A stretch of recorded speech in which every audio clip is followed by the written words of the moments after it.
Danny, you said all the right notes about how tough the game would be, and you certainly got that. Yeah. I think people sometimes sit from the outside and go, well, how can it be a tough game in the bottom of the league? But you can make it a tough game sometimes. Whatever you say about Scunthorpe, that they've got a manager who probably wants the job permanently, and they've got a lot of players who it's their livelihood, so they're not just going to roll over at Christmas and just accept they're going to go down. Yes, they're not where they want to be, and their supporters aren't where they want to be, but we've had a few years of that in the past as clubs, so I can't feel sorry for no one, but we knew it wouldn't be easy. And I think what you can do though is that when you are leading a game, you can make it easier for yourself. Hit the post 3 or 4 times and probably wasted a couple of opportunities in wide areas where we could have done better. Takes it to 3-1 and they would have gone then. With due respect, Scunthorpe, they would have gone completely. And after that, you're going, okay, if we aren't going to put them to bed, we don't concede a silly goal. Rode a bit of luck really when the ball dropped, and I think it hit their own man on the line. But how many times have we had bad luck, especially last season? So you make your own luck, and it's nice for the boys that nervy last little bit of the game, we hung on for the 3 points. Are you happy with where the side started? Yeah, good start. Disappointed with the goal. But it's like just out there, any goal you concede, you can watch it back like an analysis and find a mistake somewhere, or else there'll be no goals if no one made mistakes. So, we're all human, all make mistakes. Got to watch it back and see how the sort of goal came about. But it just looked a little bit easy out, dropped him in the box. But I've got to watch that back. But then after that, the response was good. You're thinking, don't be a Halifax where you huff and puff and everyone goes home really flat and disappointed.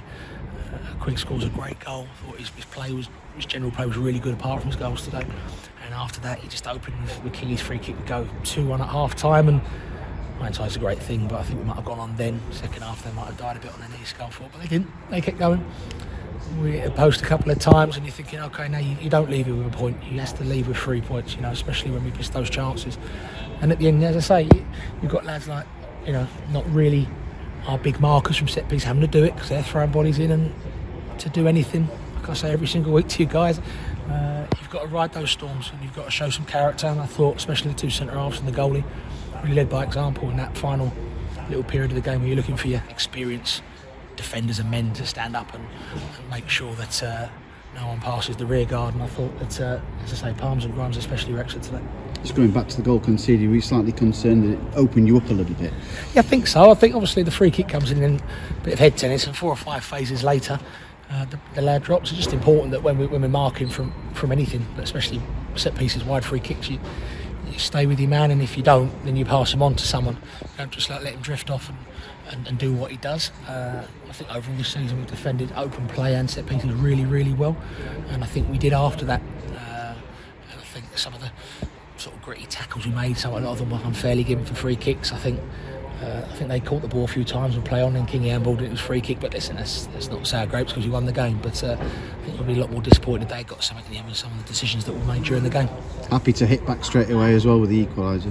Yeah, and that's important because the longer it goes on, if a team's bottom or top, it's hard to get an equaliser when a team's fighting for their life and they put everyone behind the ball like they did. I'm not saying that's a bad tactic, but their manager was shouting, be patient when they're defending, be patient.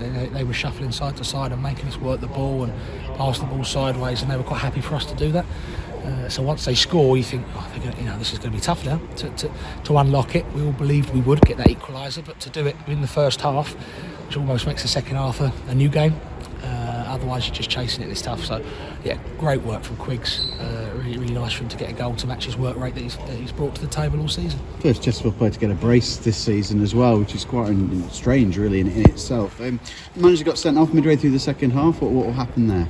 I don't know. Obviously, the manager said something to the referee. I don't know. I was just a little bit disappointed, really, with certain decisions after that were seem to be going in Scunthorpe's favour, but all coaches and managers will be biased towards their own team, so I'm sort of not going to dig out the officials, but I probably would have been a little bit more bitter towards the whole thing if we sort of gave away those 3 points, but the boys didn't. There was a few mistakes near the end, but what was nice is that when someone made a mistake, there was someone to cover that mistake, and that's what teamwork's all about. Yeah, is that something that concerns you, that it wasn't as plain sailing as it could have been, with Scunthorpe throwing absolutely everything forward?